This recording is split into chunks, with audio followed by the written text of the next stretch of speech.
আপনাকে বিশেষভাবে ধন্যবাদ আমাদেরকে সময় দেওয়ার জন্য। আমরা শুরু করি বাংলাদেশ নিয়ে কথা শুরু করি। আপনি যখন বাংলাদেশ 1971 সালের যুদ্ধ, আপনি তখন আমেরিকায়, বাংলাদেশ স্বাধীন হলো, দেশে আসলেন। এই যে বাংলাদেশের জার্নিটা যত 50 বছরের অধিক সময়, ন্যাশন বিল্ডিংয়ে বাংলাদেশের সাফল্যকে আপনি কিভাবে দেখেন? কতদূর এগোলো, সমস্যাগুলো কোথায়?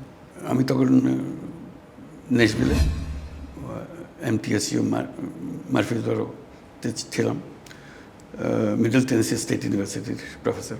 তো একদিন আমরা সব মনোযোগ দিয়ে সবাই শুনতেছি কী বাংলাদেশে কী হচ্ছে। তখন সব মিলে নেশভিলে মোট 6 জন বাঙালি ছিলাম তখন সেখানে। তো খবর আসলো যে বাংলাদেশ স্বাধীনতা ঘোষণা করেছে। তবে সঙ্গে সঙ্গে আমরা 6 জন একত্র হলাম। একত্র হয়ে নিজেরা অনেক আলাপ আলোচনা হলো। আমরা প্রস্তাব দিলাম যে আমরা বাংলাদেশের পক্ষে আমাদের বক্তব্য পেশ করি এবং বাংলাদেশের নাগরিকত্ব গ্রহণ করলাম, এটা ঘোষণা দিই আমরা। এটা নিয়ে অনেক বিতর্ক হলো, এখন দেওয়া ঠিক হবে কি না, এখন আমরা কিছু জানি না, যে জানাজানি পরে হবে, এখন আমরা করে ফেলি। তো যাই হোক, অনেকক্ষণ ধরে আলোচনার পরে এটা আমরা সিদ্ধান্ত নিলাম যে বাংলাদেশ সিটিজেন্স কমিটি বলে একটা কমিটি আমরা করলাম। ওই দিনে কমিটি করে আমরা নেশভিলের মধ্যে যে কয়টা টেলিভিশন স্টেশন ছিল সবাইকে জানালাম যে আমরা বাংলাদেশের নাগরিকত্ব গ্রহণ করলাম, বাংলাদেশ স্বাধীন বলে একটা বাংলাদেশ নামে একটা নতুন দেশ হয়েছে, তার নাগরিকত্ব গ্রহণ করলাম আমরা তোমাদের এখানে ইন্টারভিউ দিতে চাই। তো তারা সবাই সাদরে গ্রহণ করলো। তখন নিউজ এসছে যে এরকম একটা ঘোষণা এসছে। তো আমরা সব কটাতে গিয়ে ঘোষণা দিলাম যে আমরা নাগরিক হলাম। এই আমাদের প্রথম কাজ ছিল। তারপর আমরা অনেকগুলো সিদ্ধান্ত নিলাম এই কাজ চালু রাখার জন্য কারকে কী করতে হবে। প্রতি মাসে একটা নির্দিষ্ট অঙ্কের টাকা একটা ফান্ডে জমা করতে হবে যাতে খরচ চালাতে পারে। এর 2 দিন পরে আমি ওয়াশিংটন গেলাম। ওয়াশিংটনে ওখানে একটা সবার একত্র হওয়ার কথা, বাংলাদেশে যারা আছে, বাঙালি যারা আছে আমেরিকাতে, বাংলাদেশের পক্ষে মত প্রকাশের জন্য। তারপরে এটাকে একটা বাংলাদেশ লিগ অফ আমেরিকা বলে একটা প্রতিষ্ঠান সৃষ্টি হলো নিউ ইয়র্ক ভিত্তিক। আরেকটা সৃষ্টি হলো বাংলাদেশ ডিফেন্স লিগ। তো আমরা দুটোর সঙ্গে যোগাযোগ রাখছি কে কী করছে সবাই জানাজানি করার জন্য। যখন আসলেন তখন তো যুদ্ধ বিধ্বস্ত একটা দেশ, চারিদিকে সমস্যা, রিসোর্স নাই। তো ওই সময় আপনার একটা বড় স্বপ্ন ছিল ট্রান্সফরমেশন বাংলাদেশ। 50 বছর পরে এসে আপনারা যে বাংলাদেশের স্বপ্ন দেখেছিলেন, এখন কিভাবে মনে হচ্ছে যে কতদূর এগুলো বাংলাদেশ? এবং অনেকগুলো ভালো জায়গা যেমন আছে, একই সঙ্গে অনেকগুলো হতাশার জায়গাও আছে। দুটোই যদি আপনি বলতেন যে বাংলাদেশকে আরও বড় জায়গায় যেতে পারতো না, অনেক কিছু আরও ভালো করতে পারতো না? 70 সালে যখন বাংলাদেশ স্বাধীন হলো, বাংলাদেশ তখন বাস্কেট কেস ঘোষণা হয়ে গেল, যেটা বাস্কেট কেস, গরিব একটা দেশ। এটা প্রায় সবার মতেই দরিদ্রতম দেশ হিসেবেই চিহ্নিত ছিল। তখন 86% মানুষ দারিদ্র্য সীমার নিচে ছিল, যে কারণে এখানকার অবস্থা একেবারে ভিন্ন প্রকৃতির। সেই 71 সালের বাংলাদেশ এখন কথা চিন্তাও করা যাবে না যে কী দুরবস্থার মধ্যে আমরা ছিলাম। 74 সালে দুর্ভিক্ষ হলো, আরও কঠিন অবস্থার মধ্যে চলে গেলাম। তো তার সঙ্গে পরিবর্তন দেখলে অভাবনীয় পরিবর্তন, এটার কোনো তুলনা হয় না। এই পরিবর্তন 71 সালের আগের বাংলাদেশ, এটা শোনাতো অনেক বাংলাদেশ, দুঃখ ভরা বাংলাদেশ, দারিদ্র ভরা বাংলাদেশ, রোগে ভরা বাংলাদেশ, সব কিছু মিলে 71-এর পর থেকে হঠাৎ এটার পরিবর্তন শুরু হলো। পরিবর্তনের নানা জিনিস হলো। সাধারণ মানুষ অ্যাক্টিভ ভূমিকা চলে আসলো। বাংলাদেশের মানুষ ঘরগোনা মানুষ বলে পরিচিত সবসময়।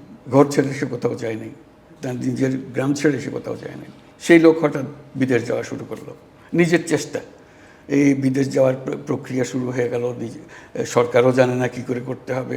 এই অবস্থায় তারা যাওয়ার জন্য পাসপোর্ট লাগবে, ভিসা লাগবে, যা করতে হবে।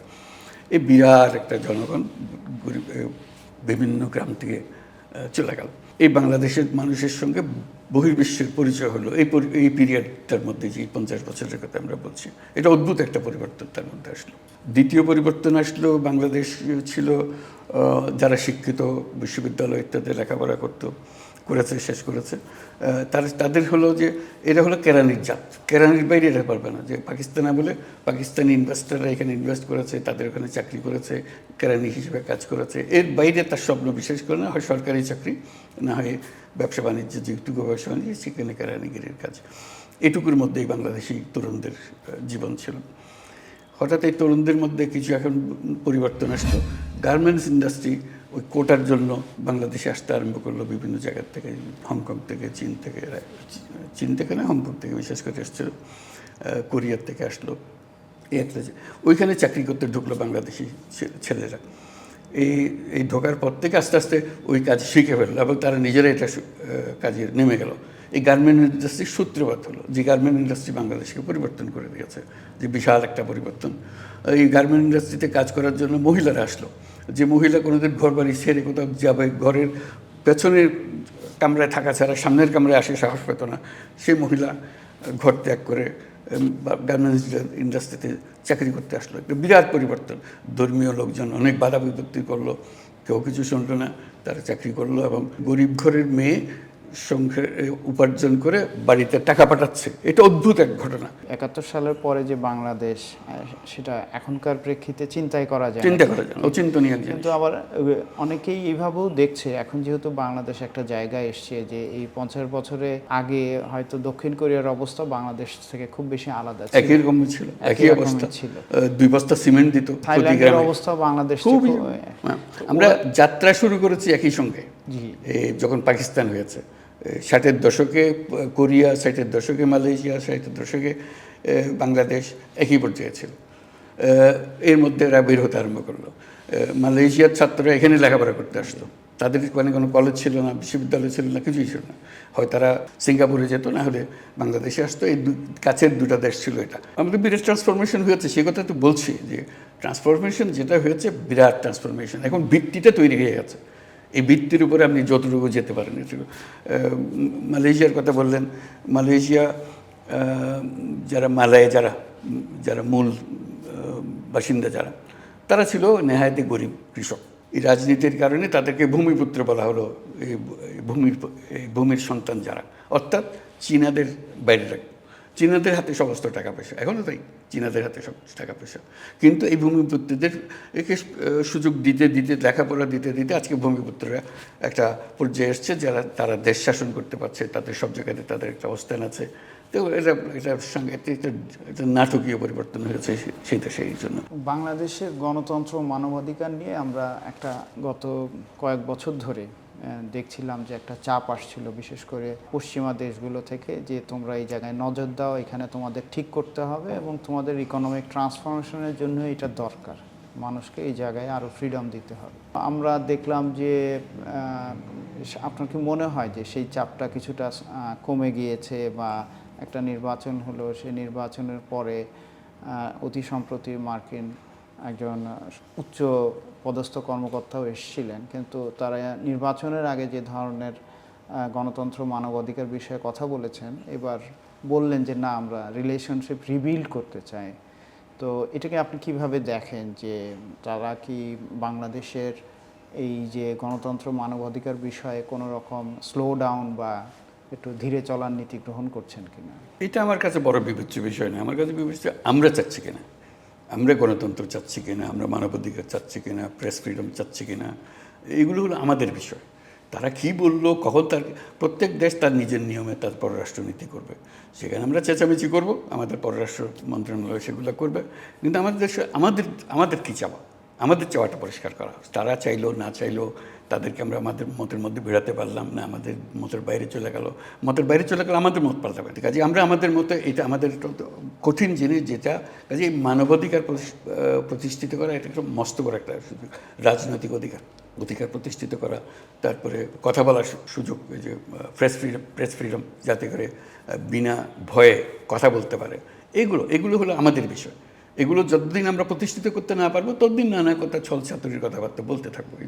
এটা কোনো কাজের কথা না। কাজের কথাটা হলো এগুলো প্রতিষ্ঠিত করতে। আপনি যখন গ্রামীণ ব্যাংক প্রতিষ্ঠা করেছিলেন, তখন আপনি আপনার যে এম্পাওয়ারিং করা, গরিবদেরকে এম্পাওয়ারিং করা, আপনি এখন প্রায় 80+ আপনি, তো আপনার কি মনে হয় যে আপনাকে সবাই বলে যে সবসময় 80 বছরের তরুণ একজন মানুষ, তো বাংলাদেশের মানুষকে এম্পাওয়ারিং করার জন্য আপনি নতুন করে কিছু ভাবছেন কি? আমি তো আমার কাজ করেই যাচ্ছি। আমার মতে যা কাজ করার, এটা হলো যে ব্যাংকিং সিস্টেমের মধ্যে পরিবর্তন আনার যে বিষয়গুলো এসছে, সেগুলো করে যাচ্ছি। সামাজিক ব্যবসা বলে একটা জিনিস করছি।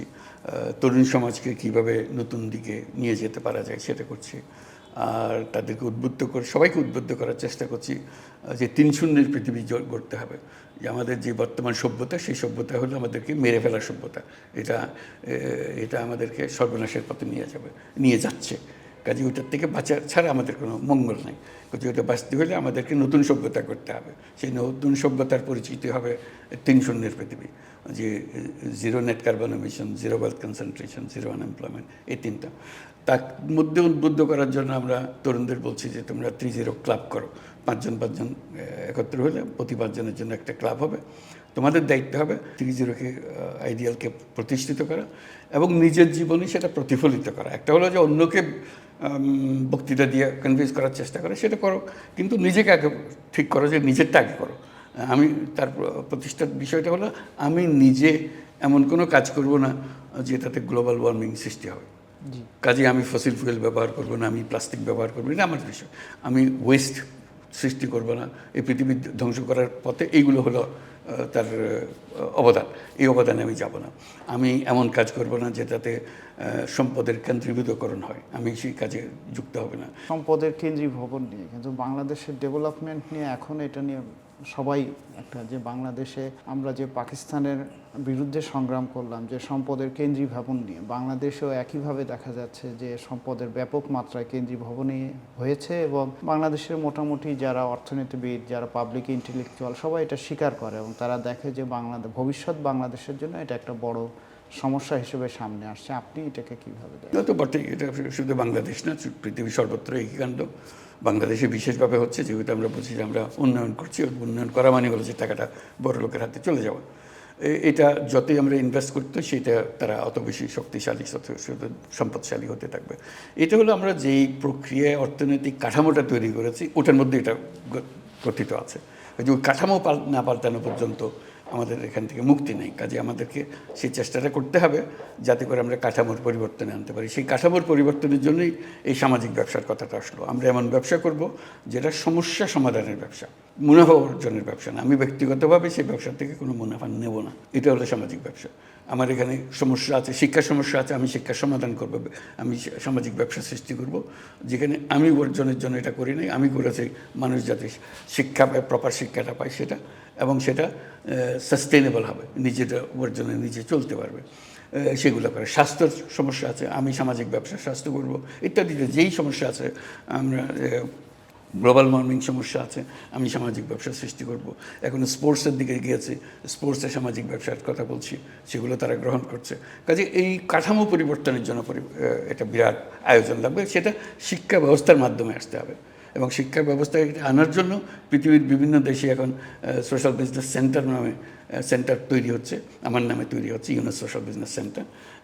108টা বিশ্ববিদ্যালয়, 39টা দেশে 108টা বিশ্ববিদ্যালয় এগুলো আছে, তারা ওইগুলো কোর্সগুলো পড়ায়। এই শিক্ষার মাধ্যমে আমরা ভুল জগৎ সৃষ্টি করেছি এবং শিক্ষার মাধ্যমে এই ভুল জগৎ থেকে সঠিক জগৎ আমাদেরকে ফিরে আসতে হবে। সেটি হলো আমাদের আয়োজন। আমি তরুণদের বিদেশ যাওয়াটা খুবই সমর্থন করি, তারা যাক, ঘরে বসে থাকার কোনো কারণ নেই। তারা না হলে বিশ্বকে জানবে কী করে, দেখবে কী করে। আমি নিজে গেছি বিদেশে, আরেকজনকে কী করে বলে যে তুমি বিদেশ যেও না, বলার কোনো ক্ষমতা নেই। এবং যাওয়াটা আমি পছন্দ করি, আবার ন্যায্য মনে করি তারা যাবে, যে কোনো কারণে, যে কোনো অজুহাতে যাক। অজুহাতটা বিষয় না, বিষয়টা একটা বিষয়, তুমি যাবে, যাওয়ার জন্য। যেমন বললাম যে সাধারণ মানুষ বিদেশ চলে গেছে, এটা দেশের একটা বিরাট পরিবর্তন এনেছে, তার চোখ খুলে গেছে, সে দেশকে চিন্তা শিখেছে বিদেশ থেকে দেখার পরে। তারপরে সে বুঝতে পেরেছে আমরা কী আছে কী নাই, আমাদের হাতে কী হলে ভালো হতো, এগুলো সে বুঝতে পারছে। কাজে আমি এইটা নিয়েও খুব ওয়ারিড না। যদি বলা হয় যে না, এটা হতাশার থেকে তারা চলে যাচ্ছে, যে তো হতাশা শুধু তাহলে হতাশা আমাদেরও আছে। শুধু তাদের হতাশা নিয়ে আমরা চিন্তা করবো কেন? যে হতাশা আছে সবাই মিলে সেই হতাশা দূর করতে হবে। এই না যে আমি তারে দড়ি দিয়ে বেঁধে রাখবো আর বলবো যে না, তো এটা ভাবার কাজ। ঘরে বসে থাকাটা ভাবার কাজ আমি মনে করি না। আমি মনে করি যে প্রত্যেক তরুণের উচিত বিদেশে চলে যাওয়া একবারে অন্তত। তারপর তুমি ঠিক করবে আসবে কি আসবে না, সেটা তোমার নিজের বিষয়। ইনি বাংলাদেশ নিয়ে বলছিলেন যে হতাশা আছে। আপনার চোখে কোন কোন জিনিসগুলো মনে হয় যে হতাশা তৈরি করছে বাংলাদেশ? আমরা যত দ্রুত গতিতে বের হয়ে আসতে পারতাম, সমাজকে পরিবর্তন করতে পারতাম, ওটা করছে না। শুধু আমরা ডেভেলপমেন্টের কথা বলছি, সেই ডেভেলপমেন্ট আমাদের কোথায় নিয়ে যাবে, কী করবে, সেগুলো আমরা বিচার করছি না। সেই বিচার সমাজের পরিবর্তন যেগুলো হবে, যে কথা বললাম, ওই 3-0-র কথা বললাম, এইগুলো 3-0-কে আমরা সমাজের মধ্যে প্রতিষ্ঠিত করতে পারছি কিনা, এটি হলো মূল বিষয়। আমাদের নতুন সভ্যতা আমরা গড়তে পারছি কিনা, এটা এটা করতে না পারলে তাহলে এই অবস্থাতেই হবে, এবং অল্প কিছু লোকের কাছে সম্পদ সমস্ত কিছু বন্দী হয়ে থাকবে, আর বাকি লোক তাদের চাকরি বাকরি করবে। আমরা বলছি, আমার ভাষ্য যেটা হয়, আমি বলছি মানুষ জন্ম হয়েছে মানুষের সৃষ্টিশীল কাজ করার জন্য, কারো চাকরি করার জন্য না। এখন আমরা মনে করি যে মানুষের জন্ম হলে তাকে গড়ে তুলতে হবে যাতে করে একটা সে ভালো চাকরি পায়। একেবারে ঘৃণ্য একটা কথা, অন্যের চাকরি সে কেন করবে? আমরা দাসপ্রথায় কেন ফিরে যেতে চাচ্ছি? এটা তো চাকরি করা তো একটা দাসপ্রথা। আমি দাস কেন হব? আমি তো একটু স্বাধীন ব্যক্তি, আমি আমার জগৎ আমি সৃষ্টি করব। সেই জিনিসটা নিয়ে আসা, প্রত্যেক মানুষের জন্ম হয় উদ্যোক্তা হিসেবে। আমাদের শিক্ষা ব্যবস্থা, আমাদের সামাজিক ব্যবস্থা তাকে বলি না, তুমি তাড়াতাড়ি করো, ভালো স্কুলে যাও, ভালো জায়গায় লেখাপড়া করো, যাতে করে তুমি একজন চাকরিটা তাড়াতাড়ি ভালো একটা চাকরি পাও। এটা মানুষের মোটেই লক্ষ্য হওয়া উচিত না। লক্ষ্য হওয়া উচিত যে আমার শক্তিটাকে প্রয়োগ করা, আমার দানটা কী হবে পৃথিবীতে, আমার ভূমিকাটা কী হবে, আমার স্বাক্ষরটা কী হবে এই পৃথিবীতে, আমি কী রেখে যাবো এই পৃথিবীতে, এটাই হলো আমার বিষয়। আমি আমার সমস্ত শক্তি দিয়ে সেটা আমি প্রমাণ করব, আমি কি করতে পারি, পৃথিবীর কী পরিবর্তন আনতে পারি। চাকরি করবো এটা তো বিষয় হতে পারে না। তো কাজে শিক্ষা ব্যবস্থা নিয়ে আমি বেশি ওয়ারিড না। এই শিক্ষা ব্যবস্থার কোনো কাজ নেই, এটা এই দাসত্ব প্রথার শিক্ষা ব্যবস্থা। তবে সঠিক শিক্ষা ব্যবস্থাকে আনতে হবে, যাকে আমরা উদ্যোক্তা সৃষ্টি করার জন্য, তাকে সেই ঢুকবেই সে এই আশা নিয়ে যে আমি একজন উদ্যোক্তা হয়ে বের হব। সাম্প্রতিক সময়ে সারা পৃথিবীর আপনি হেডলাইন, আপনাকে সাজা দেওয়া হয়েছে শ্রম আইনে বিশেষ কিছু ব্যত্যয়ের জন্য, আপনি সেটা নিয়ে আদালতে বেশ কয়েকবার যেতে হয়েছে। তো এই জীবনে প্রায় 80 বছরের পরে এসে মানে আপনারা যারা একটা সময় 71-এ বাংলাদেশের নিয়ে স্বপ্ন দেখেছিলেন, 72-এ এসে বা 80-তে এসে বাংলাদেশ, এটাকে কি মানে আপনার মনের জোর কমিয়ে দিচ্ছে নাকি আরও বেশি? মনের জোরের চেয়ে বরং কাজে বাধা হচ্ছে। যে কাজগুলো করতে চাচ্ছিলাম, দিনের প্রস্তুতির ফলে অনেক জিনিস করার সুযোগ হচ্ছে, অনেক জিনিসের স্তরে স্তরে এসছে, বিশাল কর্মকাণ্ড সৃষ্টি করার জন্য প্রস্তুতি নিয়েছিলাম, এগুলো সব থেমে গেছে, এগুতে পারছে না, ওইটাই দুঃখ লাগে। আর বাকি জেলে যাওয়া এগুলো ওই জন্য দুঃখ করার কিছু। আপনি যখন গ্রামীণ ব্যাংক প্রতিষ্ঠা করেছেন বা গ্রামীণ টেলিকম প্রতিষ্ঠা করেছেন, মানে সবসময় যখনই যে সরকার থেকেছে সবসময় আপনাকে সহযোগিতা করেছে। তো আপনি এখনও অনেকগুলো বড় উদ্যোগ নিয়ে কাজ করছেন, সেগুলো নিয়ে সরকারের কাছ থেকে সহযোগিতা পূর্ণভাবে পাচ্ছেন? না পেলে কেন পাচ্ছেন না বলে আপনি তো সবসময় বাংলাদেশের ট্রান্সফরমেশনের জন্য কাজ করেছেন। কেন পাচ্ছি কি না এগুলো জবাব বোধহয় আমার দেওয়ার চাইতে সাংবাদিকরাই ভালো দিতে পারবে, কারণ তারা তো লক্ষ্য করছে কি হচ্ছে না হচ্ছে। আমরা যে প্রস্তুতিগুলোর জন্য তৈরি হয়েছিলাম সেগুলো কিছু করতে পারছি না, বরং এখন ভয় হচ্ছে যেগুলো করেছি সেগুলো সব লণ্ডভণ্ড করে দেবে, একটাই রাখবে না। এটি হলো ভয়, যে ভাঙা হাটের মতো হয়ে যাবে, যে সব কিছু লণ্ডভণ্ড করে দিয়ে যেগুলো কিছু বুয়া জিনিস সেগুলো শেষ। এগুলি ভয়ের কারণ, যে এতদিনের এত মানুষের প্রচেষ্টার ফলে এর পেছনে তো বহু মানুষের ঘাম ঝরাতে হয়েছে। এটা সহজ বিষয় ছিল না, এই 72 থেকে শুরু করে আজ পর্যন্ত যা কিছু হয়েছে। দেখা যায় এগুলোকে ছিন্ন বিচ্ছিন্ন করে ফেলা, নিজের চোখে দেখে যাওয়া, এটাই কষ্টের বিষয় হবে। মানে নিজের সৃষ্টিকে নিজের সামনে লণ্ডভণ্ড হতে দেখছেন, সেটাই আপনার এখন বড় দুঃখের বিষয়। স্যার, আপনাকে অনেক ধন্যবাদ। ধন্যবাদ।